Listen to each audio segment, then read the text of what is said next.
Welcome back to the Oddity Shop podcast, my little oddballs. This is a podcast where you listen and we tell you creepy, odd, weird, strange, and bizarre stories from around the globe world. I had to throw it back for once. It's like the holiday season, though. Globes, like snow globes, are better. Oh, from around our little snow globe, although I hope it's not snowing when this episode comes out. But next week it can snow because it's Christmas, and that's when I allow it. I am your curator, Zach, sitting here with Curator Kara. Hello, Kara. Hello. How are you? I'm good. Why are we talking like this? I don't know. Because it's a week before Christmas, and I'm sure in real life, when I'm not talking from the past, I'm probably scurrying around trying to get last-minute gifts together, all that kind of stuff. Okay, for us, though, it's mid-November. You've already started, haven't you? Okay, here's the thing. I promise you guys I'm not trying to be a downer. I have no mental energy, physical energy, any energy, and I'm so uninspired, and it's so sad. So I've been the last couple of days trying to take myself out of the house because I am on a leave of absence from work just because of everything that's going on. So I've been trying to take myself out of the house so I don't get crazy. And I'm trying to inspire myself to like be joyful and to like by this time, I've already like usually decorated. I have half my presents. I know exactly what I want to get everybody. I am so uninspired and it's like depressing me even more. But I did go thrifting today. Nice. You're still ahead of me because I haven't even started any shopping. I do have a few ideas for you, but like you don't count. Okay. I already told you, we already agreed that we weren't doing a big Christmas this year. So few ideas. We actually didn't agree. We just said that we were going to try to buy things that we needed. Like we were going to be mindful. Okay. Sorry, hold on. I'm wrapped in cords. Anyway, so I have a few ideas for you. I went thrifting today and I did find, so I have to take you to this. I just love it so much. It's called Deer Park Vintage. Mm-hmm. It's literally right down the street. I have to take you. It's so cute. I went in there. It's kind of my first stop on my inspiration journey today. And they have just like such cool stuff. They have this needlepoint, I guess I'll call it a painting because it looks like a painting, but it's apparently like needlepoint thread or whatever. And it's like an England portrait. I should have took a picture of it. Damn it. I want this so bad. It's $150 though. Oh my God. Talk them down. No, they're just a small family owned business. I think they need everything they possibly can to keep up and running, I'm going to be honest with you. Well, if it just sits there. I know, but it's so dark and dreary, and it is of England, but it reminds me of, and there's it's like a night scene or like a dark scene. And there's it reminds me of Jack the Ripper. Okay. I want it so bad. I'm going to have to tell you that's what I want for Christmas. It's gorgeous. There you go. But they had, and I don't know if you're on this side, but I always get like reels and TikToks of like the, what is it, like mystery date with a book or whatever, and like you buy books and it's like you don't know what it is. I've seen those, yeah. I always think of Juila. I think she's done a couple of those. Okay, well, they had them and they're pre-loved books and they're all wrapped, and they're wrapped like that cool way where it has like a bookmark shoved in it, little candy cane and whatever. And it's so cool. I'll send you a picture. And so I was going to buy one for myself because there was like some horror ones. There was one like a vampire, but I was like, it's not about me. But I bought Patricia one, because she's a very big reader. I don't even know if you know that. Yeah, you've told me. Big reader. Okay. I don't know if she's going to like it because she's, bougie.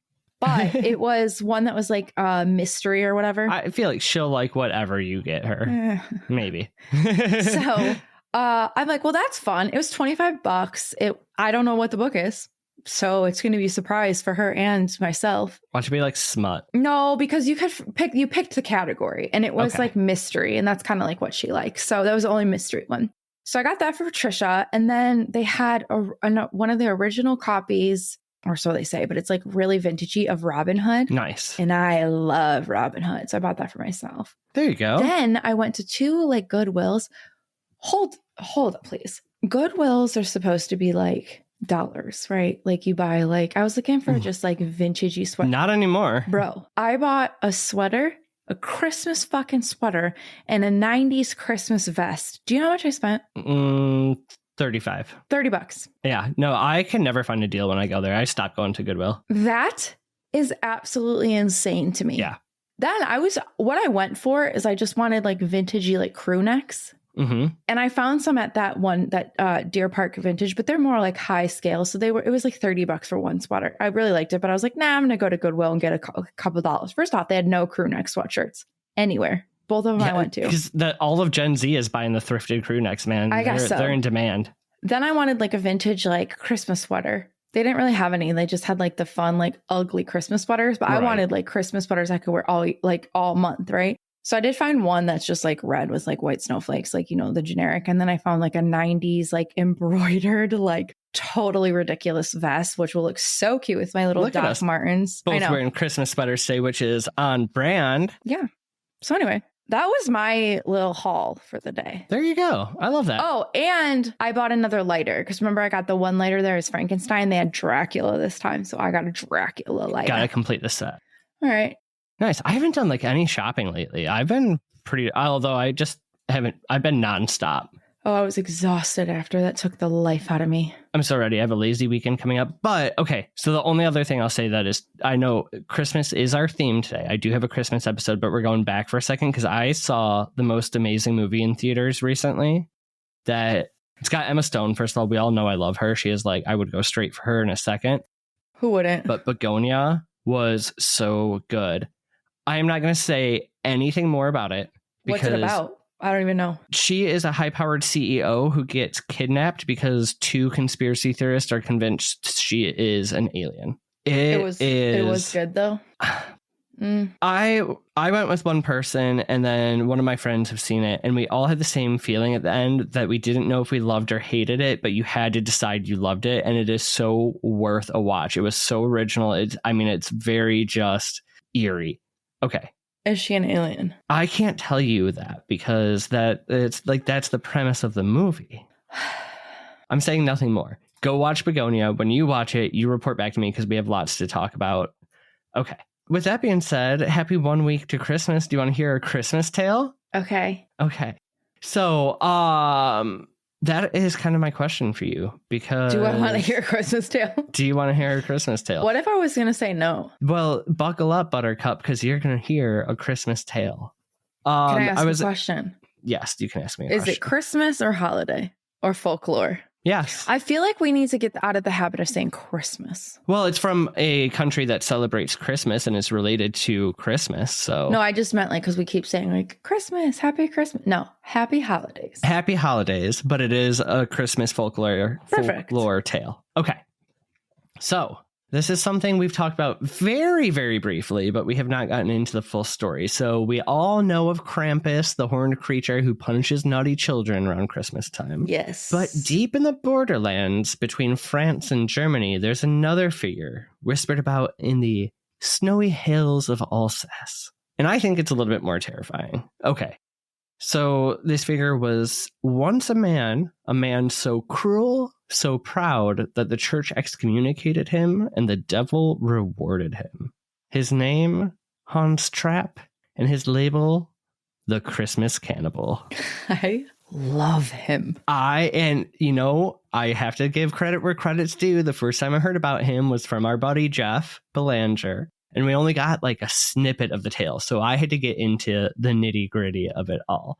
I don't know why, though, throughout the whole thing. And I feel like it has to be loosely based on. Okay, Jeepers Creepers, the movie, that monster. It has to be based on this guy. I think it is. And like just the loosest sense of it. But okay, so before. Why do I feel like I've actually heard that? Because there's something Jeepers Creepers does on like the movie. Like I think it is. Okay. I think they did use the folklore for it. Yeah. Oh, yeah. So there's not like a whole, comes out 7 years, but it's just like the embodiment of it. Okay. So before there was Hans Trapp, there was a real life flesh and blood man and a very powerful one at that. And his name was Hans von Trotha. What a name. So he was born in the I know. It is like such a powerful Germanic name. But he's born in the 1450s to a noble family in the I knew I was going to murder this one, Palatinate region of Germany. We would call this area the present day Selekries. I'm murdering that too. But it's basically southern Germany. He was the fourth son to the Marshal of the Archbishop of Magdeburg, Thilo von Trotha, and During his life, Hans does give birth to one son named Christoph. As a young man, Hans worked for the Service of Electors and the Counts of the Palatine, as he had come from an aristocratic family, so it was a little bit of like a nepotism job. Okay. He does very well making a name for himself. Little nepo baby. Oh, yeah. Likely due to his relationship with Archbishop Magdeburg. And at 30 years old in 1480, he was given control of 2 castles in order to help defend the region. So one is the Berwarstein Castle, which was a large and towering fortress built into the sandstone cliffs. You guys should pause and like look up pictures of this one. It's pretty creepy and pretty awesome as far as like castles go. Say it to us again. Berwarstein, Berwarstein Castle. So it's one of the main defenses during the Middle Ages to like get into the Germanic region. The other was the Grafendon Castle. Don't even bother looking this one up. It's one of 3 similar small castles all next to each other on a rocky ridge. Okay. And this one was basically like falling apart when he got it. It was kind of crumbling. He basically was like, screw Grafendon. It's already crumbling. It's uninhabitable. I'm going to just leave it to rot. But he took the Berwarstein and he turns it into this like imposing fortress. From this castle, he rules the surrounding lands with ambition, an iron fist, and a whole lot of pettiness and personal vendettas. All right. Let's go. Oh, yeah. Yeah, he's a petty bitch. Within this region that the castle controlled was an abbey owned by the church called the Weissenberg Abbey. And this was ran by a gentleman named Henry the Abbot. So Hans was a quarrelsome man, and he had personal beef with the abbey because years before taking control of the castle, the abbey had imposed a large church fine on his brother. Now, the abbey and those running it also had beef with the Palatine leaders because before they came to power and took control over the region, the castles and all these fortresses and the land was basically controlled by the church. You keep saying beef and it's making me think of 303. Oh my God. I could throw my 303s up. I haven't jammed to them in a minute. I think that's what we both need. Mm-hmm. Okay.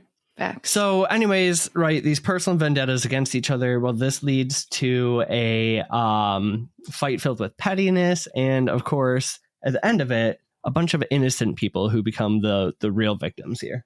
Okay. So what happens here is the abbot refuses to recognize Van Trotha's authority. I'm so sorry. For those that don't know, could you define an abbot? The abbot is the ruler of the abbey. The abbey is basically a church monastery type of thing. So it's a church-owned land.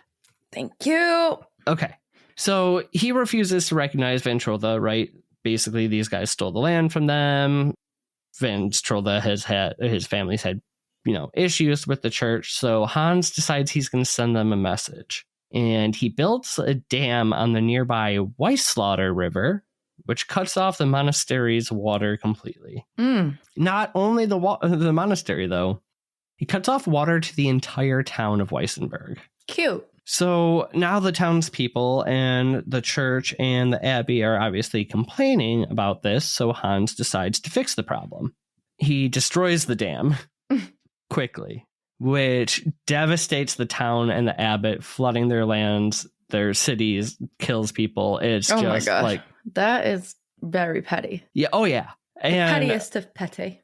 He's just not a good guy. No. So they're now, the abbot and Hans are like fully enraged. They're basically in open warfare against each other. And the abbot goes to the emperor at the time. And the emperor could not even persuade Hans to stop all this like infighting. Mind you, he has the fortress to protect the border and he's fighting with people inside the border. Yeah.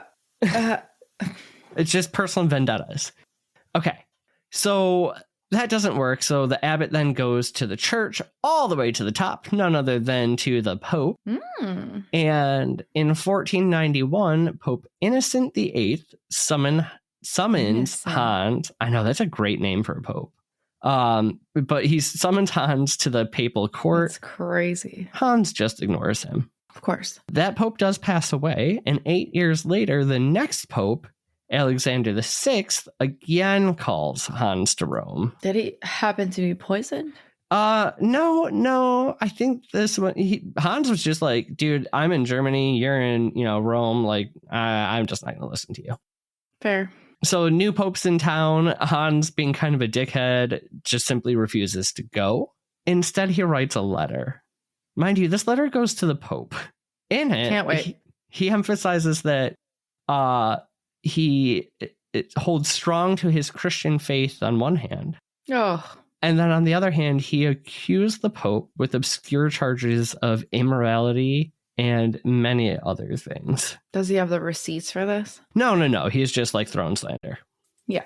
Okay. As I'm sure you can imagine, this doesn't go over like super duper well with the Pope. Hey, Zach, are you running low on spiritual supplies? Hey, Kara, are you looking for a place with handmade items? Yeah, we should probably go to Mystic Moons. Oh, our buddies? Yeah. They make the most wonderful hand-dipped incense with over 24 scents, and we've smelled absolutely every single one of them. Yeah, or maybe you might just be looking for a hand-strung bracelet made with only the best intentions. And not only do they have the best intentions, they have 4 strings each, and they last forever, which I would know because I've broken every bracelet you've made for me and not theirs. Oops. Well, they also have simmer pots for every occasion, like San to Yule. And don't forget, Melinda is also a medium and a tarot card reader who's given us amazing readings, so she's ready to help us or you connect with past loved ones and get to know insights into your world. My spirit animal is a camel. Thanks, Melinda. Anyway, so look for Mystic Moons on Facebook or Etsy, and then you can restock all your spiritual supplies. Oh, be sure to check them out at www.etsy.com/shop/mysticmoonsllc. Or at Mystic Moons on Facebook. They're all over our socials, so I'm sure you'll find them. So go get some goodies. Okay, Kara, goodbye. Bye. It just makes me feel that... Let me just shut my mouth. You probably know. No, say it. I like how you said he starts a letter with his Christianity. What did you say? Talking about how he's a strong person of Christianity. Okay, Christianity, but then is just going to like make up these lies. Yeah. Just, you know. Okay. It tracks. Yeah. Yep. Strange. Like last week. Strange how history repeats itself. Strange. Wow. When we use religion for power instead of for, loving our neighbor.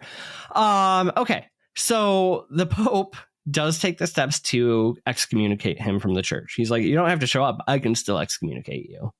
Now, the thing is, remember, so he got kind of put into this position because he was friends with the archbishop and like leaders in this area. But they don't really love how he is running things. So as soon as the church makes this decision, he quickly loses his power, his political influence in the castle, because the emperor's like, bro, you can't be acting like this. Like, nobody respected him. They took all his power away. Right. Okay. And it was power that he obtained ruthlessly through greed and just being kind of awful to everybody he deemed lower than himself. Poor baby. I know. He lost so much, Kara. Oh my God. No, but you know what he didn't lose? He's a scorned asshole. Oh, a scorned man. They're great to deal with. What he doesn't lose is his arrogance. So he spends the rest of his life openly mocking the church. And by all rumors I could find, he begins dabbling in dark practices and tries to make deals with the devil. What a little baby back bitch. Truly. When he died in 1503, his reputation already blackened, but his death wasn't the end of his story. Okay. It only became the beginning of something much darker. Interesting. So right after his death, he becomes a local legend for being an imposing figure, a corrupted man. They would describe him as the Black Knight, the robber baron who stole all his power, and sometimes the restless spirit who stalked through the region at night. So in German legends, at this point, nothing to do with Christmas yet, but in German legends, they start to, how lore goes, right? He was a horrible man, then he, kind of becomes this restless spirit. Right, like how the truth just keep, yeah. Oh, yeah. So now he's described as a fiend, obsessed with taking young maidens' virginity. Hold, please. Yes. Do we have an idea of where that came from? It was just kind of like... was this something in like in truth in his life, like when he was alive? So in his life, the lore started, right, that he was trying to make deals with the devil. So then in his death, it started that, he was into these occult practices and he was doing evil things. So he became this restless spirit or this fiend that still travels around. And it was almost like they were using him as a warning for people to like not stray out, right? Like, I mean, aren't we always doing that so that women don't? Yeah. Ew. It just becomes like, don't go out alone at night because the robber baron might steal you. But this all pales into comparison to the legend and lore that rises in the neighboring Alsace region. So remember, he lived in southern Germany, which is really, really close to like where French and German cultures kind of like meet up, right? And over the next few generations in this Alsace region, which is very mix of German and French cultures, the Hans von Trotha history blurs and the Hans Trapp legend begins to take hold. Okay. They would tell. So now it's long after his death, right? So the real man's legend is kind of losing its hold on people, but it's the legend now of this spirit that's just been changed over and over and over time. And the locals begin whispering of a new name, the Hans Trapp, the man who'd been banished from the church, exiled from his land, shunned from society, all for making a pact with the devil himself. Let me know when I can talk. Go for it. Okay.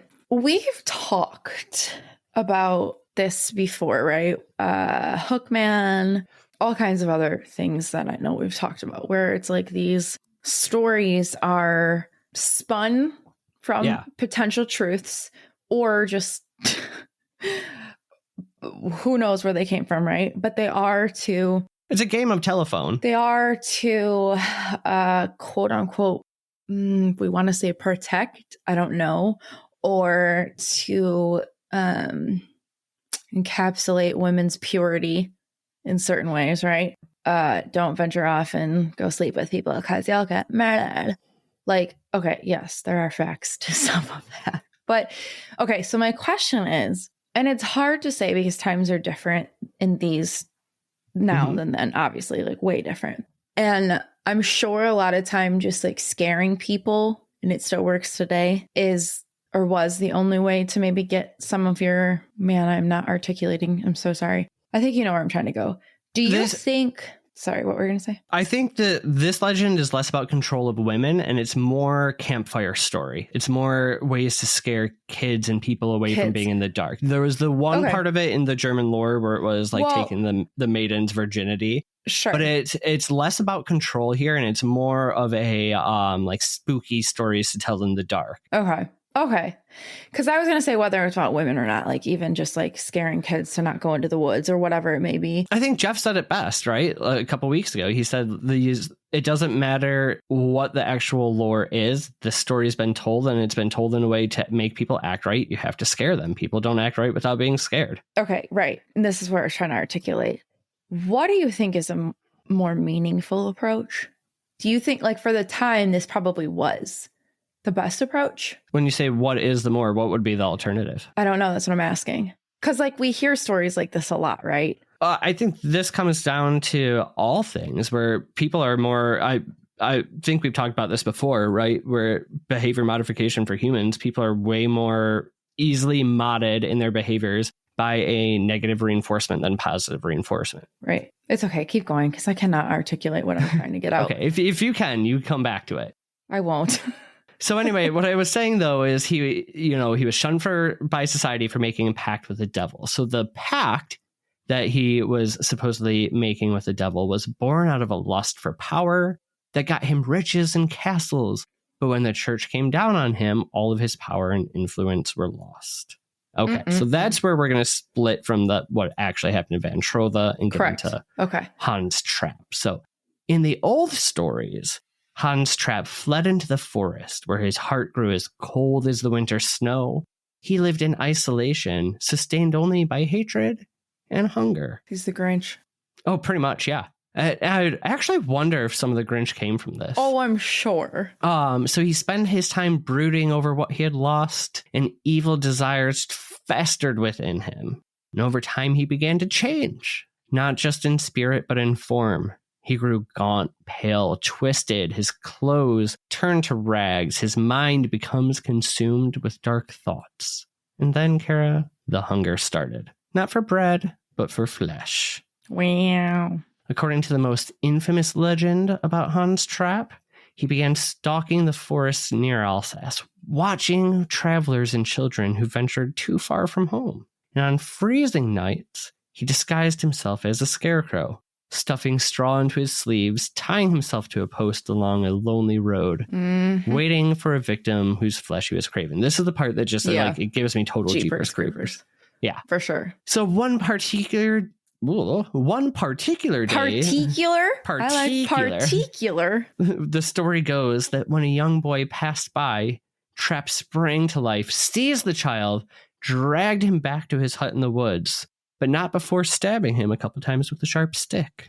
He carries the boy back to his lair, where he began to slice his body into thin pieces and roasted him in a bizarre feast. I don't know what it is with me and cannibal stories lately, and I am not sorry about it. Okay, so scorned though once by the church already, his punishment was not done, and before he can take even one bite, a divine lightning bolt strikes him down, a bolt sent straight from the heavens themselves. Okay. So we'll go back to what you were talking about before, right?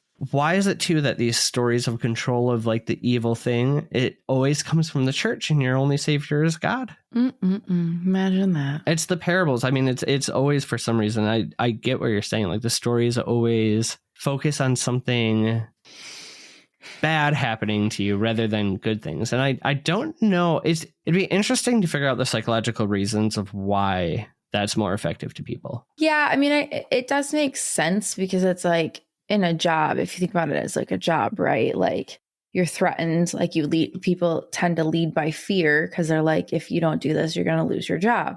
Well, I can't lose my job because of this, and this. So that's actually a really good thing, because I feel like if we were motivated by a good thing, we'd have a lot more raises than we were just doing enough to not get fired. Yeah, it's all very fucked up. You know what I mean? Like people would be striving for Okay. So, anyways, though, Hans Trapp is now dead where he stood, and God himself had ended the monster's hunger that was born and bred from the devil himself. Apparently, while his body was burning and his life was ended, the bolt seared and separated his spirit from his body, and his spirit was doomed to wander, neither living nor dead, just a real-life boogeyman. Now, right, now we have the undead boogeyman. This is where it starts to get woven into Christmas traditions. Yay. In some French and German stories, right, he becomes the dark companion of Saint Nick. I love traveling this. Alongside Saint Nick each December. Semester. So while Saint Nick would reward the good kids, our little Christmas cannibal Scarecrow would follow up punishing the wicked children. So St. Nick offered sweet treats and gifts. Hans Trapp carried sticks and chains. I'm sorry. I just think of all the little fuckers that you just like see at the store, like when you're grocery shopping or just drive, like all the little shits. Okay. Oh, yeah. Think of all those and then think of them getting punched. Not punched, stabbed. He didn't punch. He stabbed. Well, he had like a sharpened shepherd's hook. First, you said punched. I don't think I said punished. Oh, you said punched. Okay, but I meant punished. Either way, punched them, stabbed them with a stick, same thing. So, and he went around following St. Nick, literally dressed like a scarecrow, straw stuffed, tattered robes. Can you just envision? Face blackened by soot. And his voice just a guttural growl. But can you envision Santa Claus at his little sleigh and his like knapsack in the back full, and then there's just like a demonic scarecrow on the other side, just like with a stick? You know how this started, right? It was a fed up parent who was like, oh, okay, you got to be good for St. Nick, got to be good for St. Nick. It'd be and me. He knew deep down somewhere in his brain, he had heard this story and the kid still was misbehaving. He's like, fuck it, the demonic scarecrow is coming for you. No, that was a mom. Yeah, that was for a sure. Tired ass, overworked mama. So yeah, and that tired ass, overworked mama somehow made this entwined into this region's Christmas lore. And to children, he is the ultimate threat. Behave, I love it. or Hans Trapp will come for you. And like we were saying, it's not, he was a real person, sure. I don't think none of this other stuff happened. It was a game of telephone, right? But it's this tale now that lives on, this folklore that gives a moral warning. It's like kind of a perfect fall figure to use because it was somebody who embodied like the worst of the 7 sins: pride, greed, wrath, gluttony. And now, he fell from church and he's coming. He's coming unless you watch your back. So there has to be somebody, make it, I'll let you have this. There needs to be like, what would it be? So not Elf on the Shelf, Hans Trapp on the... Trap on the... Sap, tap, lap. Something that rhymes with trap. Lap. Flap. Flap, hap. Somebody needs to make, because there's Snoop on the Stoop. I'd buy that for my kid. Elf on the Shelf, absolutely fuck not. Oh, mom has one. Elf on the Shelf is terrifying. I'd get a Snoop on the, what is it? Snoop on the Stoop. But Hans Trapp on the, we need to come up with someone. Somebody needs to make this. You gotta get thinking because you started this pun, but you had nowhere to land on it. Somebody in the comments. No, what I was saying is somebody needs to create this because how fucking great would that be? That would actually be fucking terrifying. I like, at least though, like some of the others, like Krampus, yeah, he'd throw him in the sack or whatever, but like that or the Belsnickel, some of them are like a little bit more mischievous, but Hans Trapp was just a monster. Just a horrifying monster. So if you're trying to whip your kids into shape, you need a Hans Trapp on your lap. So I don't know. Of all the Christmas creatures, horrifying ones we've talked about, and there's Grilla, there's all those others. I think I would rather deal with anything else other than the cannibal scarecrow that's going to stab you with a stick and eat you. No, I'm good. Well, yeah, but if you were the one to like summon him to control naughty children. I'd be fine with that. That would be fine. I'd be fine with that. I just don't want to. Scarecrows are just downright scary to begin with. Oh, I mean, for sure. It's in their name, but like they're always just creepy. Well, because like Gryla has all her little, like she's only coming to get, well, I guess she is coming to get children. She has all her little, I just love her. But it's like all the other stories, while they're still terrifying, they have a bit of like, not wittiness to them, but it's like a little bit of like mischievousness. It's a little bit of fun and flair. This one's just like, I'm gonna kill you. And the backstories, some of those make sense too. Like his backstory is just he was a fucking asshole. He was just always an asshole. Always. So now that he's like really untouchable, undead and untouchable, he's a real big asshole. I just love too how it like randomly got tied into Christmas and nobody knows exactly where. Like it came from Germany through this region in between where it was this evil spirit. And then somehow this story comes up of, I'm telling you, overworked, tired mama. Oh yeah. 100%. Convince me I'm wrong. So anyway, though, that's why I put on a little Christmas sweater today to give you a pre-Christmas tale. So moms, if you're out there listening and you need something that will control your kids a little bit more, make them behave before St. Nick comes, tell them about the cannibal scarecrow. Let us know how that goes. Hans Trapp on your lap. That's what I'm calling it. Oh, I don't like that one. Exactly. It's creepy because you don't want it on your lap. You don't want it anywhere near you. Yeah, exactly. Behave. So yeah, Merry Christmas from us. And that's the story of Hans Trapp. Yes, happy holidays. Kwanzaa. So is there a Hanukkah. Scarecrow emoji? We need to start looking the emojis up before we just pick them out. But I think so. Hold on, let me look. Let her look. What do you want Santa to bring you for Christmas while you're looking? That it may be something you need, because I'm still trying to find ideas. Oh, I don't think there's a scarecrow. Maybe just a crow? A crow. Presents. A present and a crow. Either you get Saint Nick or you get the Santa. Crow. You know what? Y'all pick. Fair. So yeah, did you hear me though? What would you like Saint Nick to bring you? Because something useful in your life, just it could be anything. You should just throw it out there Just manifest it because I don't know what to buy you for Christmas. I don't have anything useful that I need. I want that needlepoint $150. I'm not spending that much on you. I'll get you a gift card to the vintage store. You know what's dumb is that most of our Christmas, I feel like we spent so much money on each other where we could have just like taken all that money and bought one thing like great and useful. Or like, you know what I'm saying? Oh, my gifts aren't great and useful. You guys heard it here first. All right. No, Zach and I decided that we need to stop buying each other like tchotchkes. We have so many tchotchkes and not enough room for them. Yes. Our shelves, my now wall is just jam-packed with all the tchotchkes, the paintings, the little prints that we buy each other, which we love. And like I would still love. But we're running out of room. Truly. This office is only so big. So we're trying to buy things useful, but also, what the fuck? With that, though, I guess if you guys have any Christmas tales, write them in. Or if you just want to like write to us about what you want for Christmas or just any of the holidays that you celebrate, whether it's Hanukkah or Kwanzaa. If your holidays have other creepy lore, write us in those stories. And ooh, that would be fun to do like a Patreon episode of all of your write-ins if you're like, yes. Oh my God. That would be really fun for you guys to just, you could anonymously write us or tell us that you don't want your name, but I want to hear like all your holiday horror stories, like family craziness. Oh my God, yes. All the weird traditions that you guys have. That would be really fun. And finally, if you want to avoid family drama around the holidays, our last episode of the year is coming out on December 25th. So you can hang out with us instead. And I'm telling you right now, it ain't going to be holly jolly and cheery. No. If you guys need to, if you're just sick of Christmas by that point, if you're sick of the holidays, if you're sick of the cheer, come hang out with us. We're going to make it dark and creepy. I don't know why we decided that, but damn it, we did. Well, you didn't decide anything. It's my episode. And I went along with it. And I still don't know why. He doesn't even know what it is.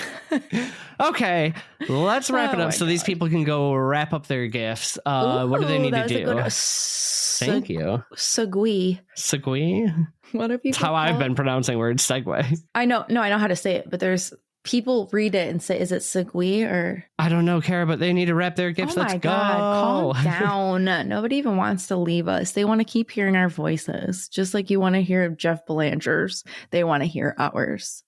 Anyway, the most important thing you can do for us is to creep it real, my little eyeballs. Goodbye. Bye.